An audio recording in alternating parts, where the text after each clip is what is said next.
All right, what's up, everybody? This is a very special episode for me because by the time you're watching this, it will be my exact 5-year anniversary here in Los Angeles. And this is also our 10th episode of The Angel and Tony Show. Yay! Insert hip hop air horns here.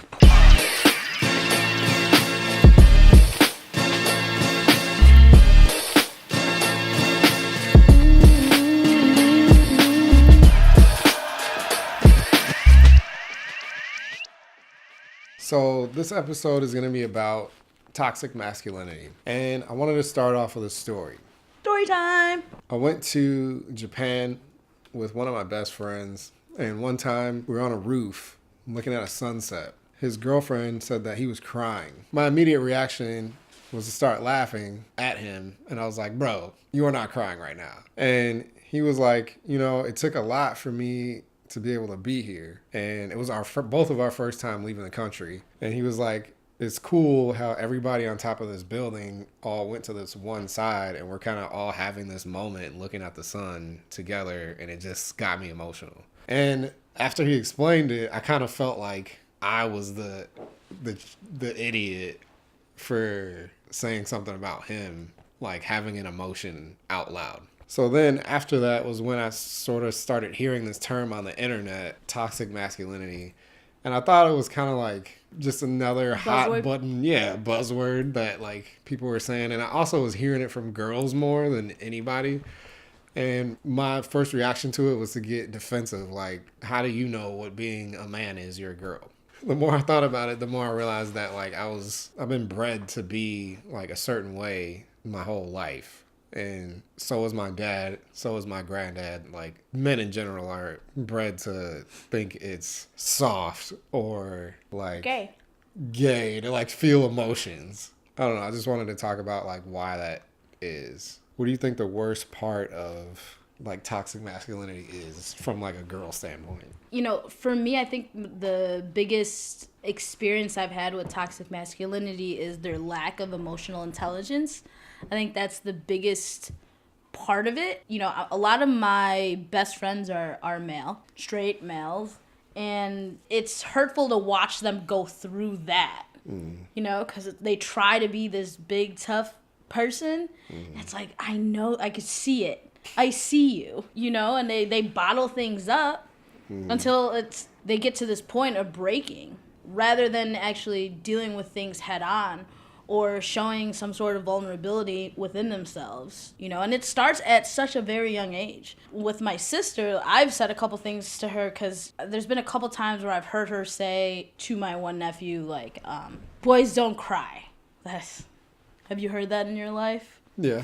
Do you believe it? I was never told that, but it was definitely something that I saw. And I felt like I had to do that because I still to this day have never seen my dad cry. Like, even in situations that I figured in my head, like, he's definitely gonna cry. Yeah. Still didn't. And so it was like, my uncle passed away a few years ago, his brother. And we had this conversation later, and he was like, he told me he felt like I wasn't sad. And I was like, why?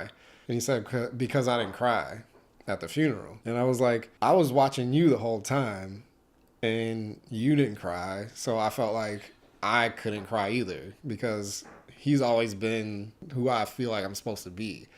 So I was like, I didn't do it because you weren't doing it. And he was like, don't be like me. He told me that like that's what I've always been for him, is like the way that he can have emotions. And I was like, wow. And it was a vulnerable moment for him, but it was also like weird to me that he felt like that. And he's old, so I don't think he's going to change. But it's like, who made you feel like that? And then when I was a kid, he never told me like, don't, you can't cry or whatever. And I was never made to feel like I couldn't have like emotions and stuff, but the world kind of made me feel that way eventually. So by the time I was an adult, like that was just who I was, I guess my whole point with that story is that I know she's not the only one that does it. I know that there are a lot of people that do it. It starts at a very young age we've been conditioned to conform to these gender norms at a very young age. From our parents, our grandparents, our great great great great great grandparents, it's like a thing. The man does the yard work and does stuff with his hands, and the woman is the one that's in the kitchen. She's the cleaner. She's the one that takes care of the kids majority of the time. Yeah. You know, if you're hurt, you're gonna go to your mom and not your dad. Like, these are things that even if in your own household it was not like that, you saw this stuff play out in movies and television, people that are your peers in school. You know, there's been so many people that I can think of growing up that when we were younger, they would show emotion or affection. Yes, emotion, but affection more so. You know, like, a lot of your typical manly men are so afraid to show affection, like, it kills them to hug you. You just be like... like, they're so afraid to do that, and it's weird. To this day, if I walk into a room where I'm around people that I don't know, and a strange girl comes up to me and is like, "Oh, hi, nice to meet you," and hugs me, I'm fine with that. If a dude that I don't know walks up to me and is like, "Oh, hey, how are you?" and goes to hug me, I'm like, bro, here, get back, get away from me. I was watching this thing earlier where they were talking about, like, the term no homo, and how, like, these kids, boys, like, as soon as they hit a certain age, around 12, 13, they start, in order for them to say something nice to their male friend, they gotta be like, no homo, or like, pause, like, that kind of stuff. Which is so, like, frustrating to me that they associate sensitivity and emotion to gay. Like, that just became this thing. It pretty much puts gay people in this, you have put them now in a category of, like, all sensitive, all, you know what I mean? So it's not just like that. It's like, automatically, if a guy shows affection to another guy, he's gay. But, like, I know gay guys that aren't like that. You know what I mean? Like, it's just another stereotype that you're putting on there. It's like, automatically they think of fairy princesses or something. Like... Well, for real, though. I mean, to me, one of my best friends was raised outside of the U.S. and he's really, like, affectionate, doesn't think anything of it. Like, and he would purposely, like, hug me because he knew how uncomfortable it made me for him to do it. And what I always respected about him was that, like, he never changed. Like, he didn't adapt to what I was on. And he would, if anything, go more towards it, or, like, sometimes, like, try to kiss me on the cheek and stuff, and I'll be like, bro, I'm gonna punch you in the mouth. So to this day, like, he's still like that. He never changed, and he's still like a brother to me. It's somebody that, like, made me realize it's all right. So I read that there's this thing called emotional isolation that's, like, an epidemic in America with people, like, around our age and younger. Mm-hmm. And they were saying it hits men the hardest because they're kind of conditioned to, like, internalize everything. I thought about that and I was like, yeah, like, I have a certain group of male friends that I've had since I was super young. And I don't really have that many newer ones that I've made within the past, like, 10 years even. Right. And I don't really try to, like, befriend new dudes like that. It's just, like, I don't connect like that. And I think that is part of it because I'm like, I'm not going to have a deep conversation with a guy like that I don't know. I can do it with a girl. Like, I can go on a Tinder date or something like that and go deep right away. But I'm not doing that with a guy that I just met. I'm just not doing it. It's because I feel like it's because you're programmed to feel like women nurturer. Yeah. Like, even this show, like, I don't think I could do with another dude. I don't think I would do it. That's interesting. We were watching this TED Talk where this guy was saying that we genderize feelings. And growing up, like, even when you're a kid, like, as a boy, it's always about competing. You're always trying to see who's faster, or who's stronger, who can do a thing cooler. You're always like, oh, that's nothing. Watch this. And I don't think that changes. Even with cars, like, you want the fastest car, the coolest looking car. Guys will put rims and wash their cars all the time. I'm guilty of it. And it's like, for what? Like, to impress girls? Like, 9 times out of 10, girls don't even care. They're like, is your car clean? Does it smell nice? Great. Like, so when you're driving around in a $300,000 car and you drive down the street, like, dudes are the ones who are looking at that. Girls might be like, that car is loud. You know what I'm saying? Like, they don't really care about that. I always liked, as a kid, the kids who would be like, oh, that's okay. Like, just try it again or something like that. And that's harder to find than a kid that's like, and just murders you and keeps on moving. And you just constantly are trying to, like, keep up and, like, I don't know, compete, basically, you know? Do you feel like you have changed? As an adult now, it goes back to being just secure in yourself and who you are. Like, there's still certain things that I'll react to just off of instinct. Like, I'm not really the type to post like PDA pictures and stuff. Like, here's me and my girlfriend, like, making out on a bridge. Like, that's not what I don't do that. I'm not into that. I don't really like pursue pictures like that. It's like, good for you, dog. You know, I do feel more comfortable in saying certain things or doing certain things, or even like telling a male friend of mine, like, man, I love you. Because even that, or like, if you need to talk, like, I'm here, instead of like when I was younger, I'd just be like, bro, suck it up, like you'll be fine. And I'm not the master of that by any means. I still have a hard time being like the shoulder to cry on guy, because I automatically just want to like solve the problem. And so if you're like, I need to talk, and you're just like, I feel like this and it makes me sad, I'm like, well, you know, like, how can you fix that? I'm not going to be like, well, let's cry together. I think girls are more like that, where they get it, where they'll just like cry with you and that's it. But it's crazy because like you guys go through like very similar things emotionally. You guys feel certain things, and I feel like you guys are just afraid to be vulnerable, to show that, because to you guys that is associated with weakness, and like you guys don't want to seem weak, but in reality it's not weak. Having emotional intelligence is strength. Yeah, and I think that's the thing, like, I'm recognizing now, but it's also a hard conversation to have. Like, I just don't picture myself in a room full of guys, like, having this conversation. But that's what's going to help change. True. Like, you having conversations with women about this isn't going to change toxic masculinity. It'll help. I think that it needs to be a joint effort. It needs to be men and women coming together to help it. But it's not going to change if you're not going to take that step and sit in a room full of your male friends and have these types of conversations just to check on each other. Like, hey, man, are you okay? Like, how's everything going on? You know, if one of your friends, like, had something going on with their family or their work life or their love life or something, or you catching them and seeing that they're kind of frazzled or anything, just being like, hey man, is everything okay? Like, that's what's going to help move the needle. Because let's backtrack. I do want to backtrack a little bit, because I feel like we're like dancing on certain points, but I want to like nail the points. Let's nail them. Yes. Let's start with the problem. What do you think is the problem of toxic masculinity? Let's start there. What is the problem? From your experience, what have you experienced bad from toxic masculinity? Part of the reason, like, I don't really like guys is because I never had a word for it, but I think that is kind of what it is. Like, I don't like the bro-y douchebag mentality of like that competitive thing. Like, I can outdrink you, or I can get more girls than you, or like, I don't know, that thing to me. Mm-hmm.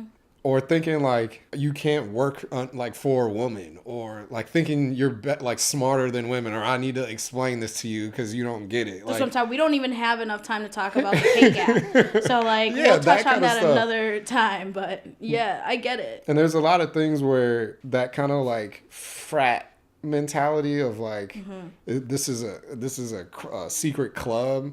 I don't get that. I don't like that. Like, I wasn't into. And it's sport. I was gonna point out sports, because I know like some people that will pay attention to sports. They don't even like it, but they'll pay attention to sports just so they're not left out. Yeah. Because they'll get around and it's like so broy. Did you see the Philly game?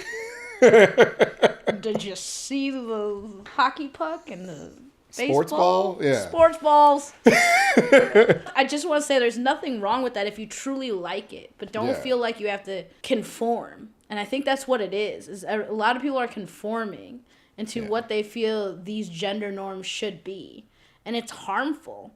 it's not only harmful for the men, it's harmful for the women in their lives as well. That's a bad thing too. Like when women kind of push this forward in like what they expect from men too. Yeah. Because there's been a lot of times where like I've been with a girl or like, you know, my girlfriend will be like, I need this thing done. Mount the TV on the wall. I don't know how to mount no TV on the wall. I've never done that in my life. But I feel like I need to figure out how to do that because like she needs that done. And rather than pay somebody who knows how to do that to do it, like I'm going to probably fuck up the wall trying to put a TV on it. You know what I'm saying? And it's like dudes do that all the time. Or like you'll see a guy doing something in his driveway wrong on his car. And you're like, hey, bro, you want me to help you with that? Like I work on cars. And you're like, oh, no, I got it. And then drop the car on itself. And you're like, but that's that ego thing. That's that like competitive thing where rather than just say you don't know how to do something, even like looking for something in a store, I'll walk around a store for 8 hours before I ask somebody where is the, you know what I'm saying? The thing I'm looking for. Like certain men will literally die before they ask for help from another man, especially. Mm-hmm. They will literally die. Like you'd be looking at somebody and it's on fire. Something's on fire, and you're like, "Can I help you with that?" No, I got it. Really? Because it looks like you're on fire. Like that's really how I see things play out a lot of the times. So within your circle of male friends, what do you think you have done to perpetuate toxic masculinity? Looking back, do you feel like there are certain things that you can be held accountable for? Absolutely. Mm-hmm. Even now, I'm trying to like dismantle this like alter ego character that I played into like all of my 20s, which was like the smart ass, like feel nothing, constantly like going through girls. Angry Anthony. Yeah, that guy. I even had that was my Twitter. I was doing that like now in retrospect, one day I kind of just realized like I was doing that to appease people who thought that that's what I was like. And I think a lot of my friends in that same circle, everybody kind of was playing these characters that everybody else put on them. Mm-hmm. And I don't think we were consciously doing it. It was just like, we would just do that because we knew what everybody expected us to say. And then a lot of times I would walk into a situation or be at a party or somebody would say something and people would like look at me looking for the reaction. And now in my subconscious, I'm like, you got to put on the guy. And I was doing that.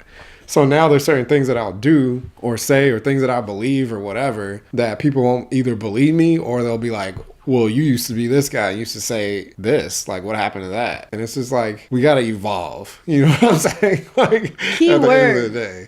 Keyword. I definitely can be held accountable for a lot of stuff.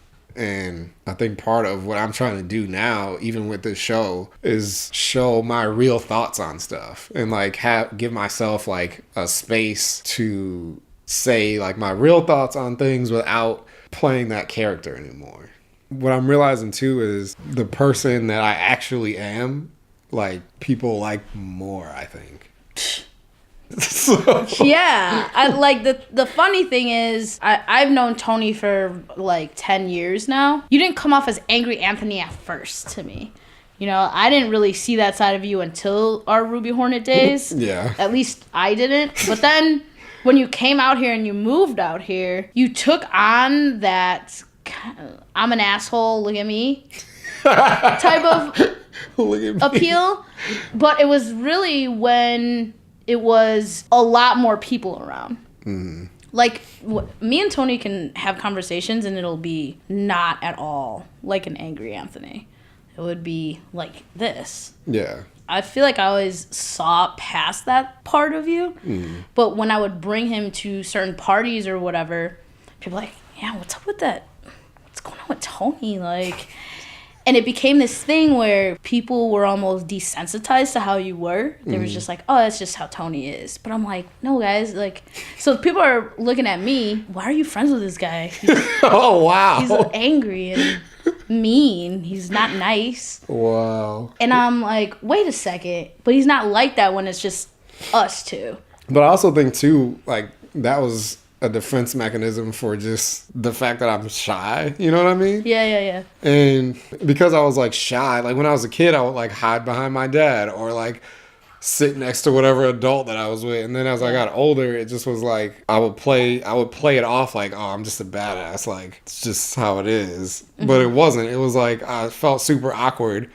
I'm terrible with small talk. And if I'm going to talk to you, like I just want to go straight to like a point. And if I don't have a point, I just don't want to do it. So I think my worst attribute of it was just using it as like a shield.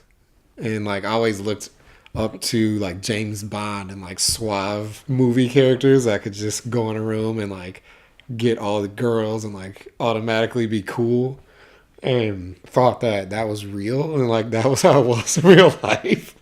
But it's not like that. Yeah, I think just being true to yourself, it sounds so cliche, but cliches are there for a reason, you know? It's being honest with yourself. We all have emotions. Mm-hmm. We all feel things. You don't have to keep everything in just because you're a guy. I've never seen him cry until I had a nervous breakdown. Until he had a nervous breakdown. And lost my shit. Yeah, but never once. I mean, he's definitely seen me cry. I cry all the time. I'll cry during a Disney Channel show, you know? When it comes to my emotions, I definitely don't shy away from them. It's very important to feel and not bottle. Bottles break. Ooh. Hey. Put that on a t-shirt. I think once you can get more comfortable with yourself, then you'll be more comfortable with other people. And to me, a lot of the toughest real guys are the ones who aren't afraid to talk about what they feel, who aren't afraid to like tell somebody they love them, who can pick up a puppy and say that it's a cute puppy. Yes. I love puppies. Tony has this thing, and it's so... I think it's the cutest thing when Tony does this.